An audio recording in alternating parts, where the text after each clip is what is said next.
Hi there, traders. This is Brad Gilbert with the FX Market Insight for Thursday, January the 9th. All right, now no major or huge moves on the currencies as and that's pretty much on the back of no major high-impacting economic data being released yet. The Trump back down. Looks like he's given the Iraqis like a bit of a fresh hit at one of the bases they're probably not going to use anymore. So, and not retaliated on that. The word coming through the channels is that Iran has sort of called off any sort of malicious strikes on US assets. So we'll see how that goes.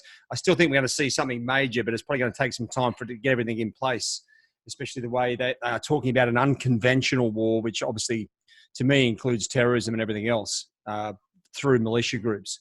So what else we got? Well, I tell you what I've noticed over the last short while, month or so, or even a little bit longer, the Japanese data, I mean, it's usually pretty static. It's been getting a lot worse, right? So I think when we get some sort of things settled down, we will see the BOJ come in with some sort of new stimulus package.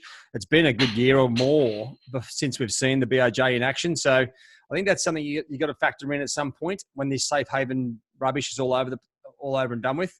Now, dollar CAD is one of the pairs, and I'll show you the MyFX Trading Hub in a second. It's probably the only pair which has a decent sort of rating. Okay, and I've got a sell rating on it. Even though it's been going up on the hourlies, on the long term, it's still going down.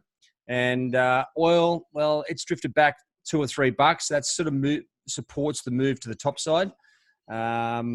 Actually, I'll come back to that in a second, but that's pretty much all we've got. There's not a hell of a lot. The ADP numbers, I think we're stronger than forecast. That's given the dollar a little bit of a boost as well.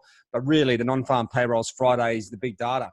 So let's just coming back over here to the charts, having a look at dollar CAD here. As I said, this is just an hourly chart, right? So it looks like, we've got all these short-term resistance levels, which it's sort of slowly climbing through. But on the hourlies, it's still going down. I think it's still a good opportunity for a sell on rallies, and especially as we come back closer towards, we've got Polos speaking today in the North American session, and then we've got the Canadian employment numbers, unfortunately coming out at the same time as the non-farm payrolls on Friday. So to me, this is building up for an opportunity to get short, and the move back down will be very swift if we get if we get strong Canadian numbers or weak US non-farm payrolls. All right, so let's just have a look at the other pairs.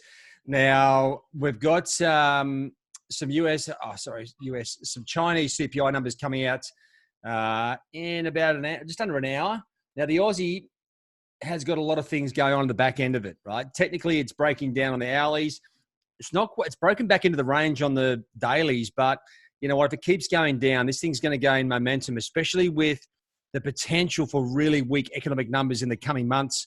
On the back of the sort of national fires, which are just burning across Australia. So just keep an eye on that. We do have a short-term technical level here around 68.90. I still like the idea of getting short. If these Chinese CPI numbers are weak, well, then we are going to see this thing come lower, and you'd expect the Kiwi to follow that.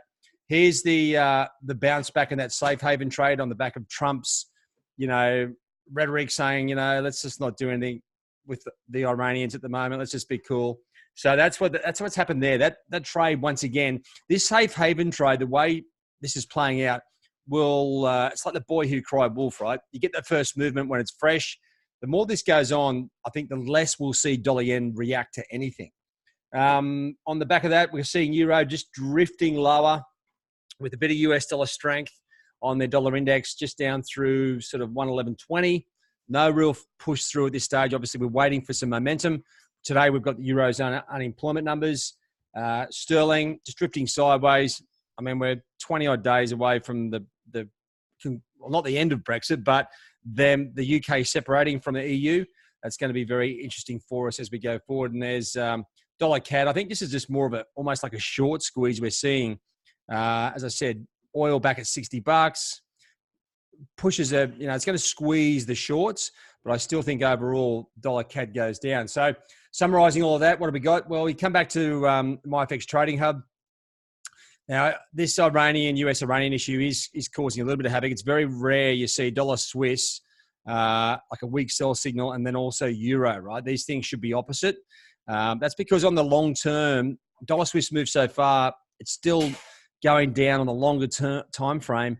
whereas Euro's drifting lower on the short-term time frame, so it may look the same, but they're not. And you've got all these weak signals, right? So don't get too caught up and hang your hat on a lot of these trading opportunities at the moment. And as I mentioned, to me, dollar CAD's still the best pair. But then you go, well, there's no major data. Well, there is. There's a central bank speech, and these are generally quite loose.